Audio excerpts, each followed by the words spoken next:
a question was posed to us as a group of young people from our ancestors. And the question was, how long are you going to let other people decide the future for your children? Or are you not warriors? And they said, it's time to stop talking and start doing. To not come from a place of fear, but to come from a place of hope. That motivated us. That made us realize, yeah, who are we waiting for? And although I'm talking about Pine Ridge, the message that I'm saying is relevant everywhere.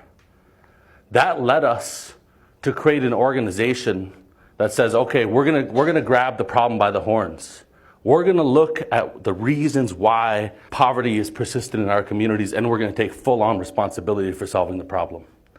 But we also recognize that in order for us to come to a place to do that, we had to get to a place of healing.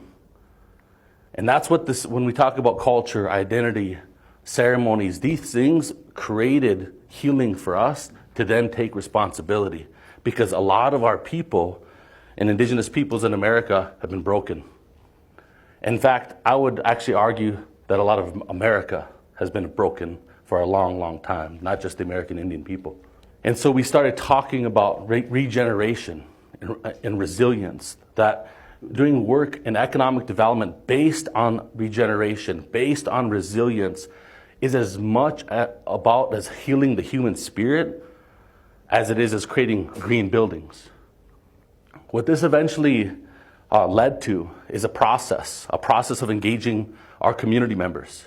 Just to give you an example, a few years ago when we were doing community engagement processes on Pine Ridge, there was a room, probably as much people that are in here, and we had stakeholders, and we had elected officials, and we had youth, and we had elders.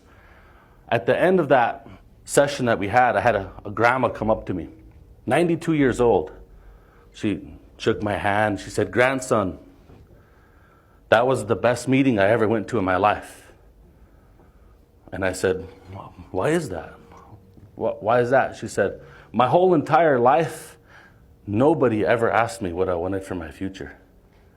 My whole entire life, nobody ever asked me what kind of jobs that I wanted, what kind of housing that I wanted. Nobody ever asked me that." She's 92 years old, lived her entire life on the Pine Ridge Indian Reservation. That was shocking to me, because then I really realized what we're doing.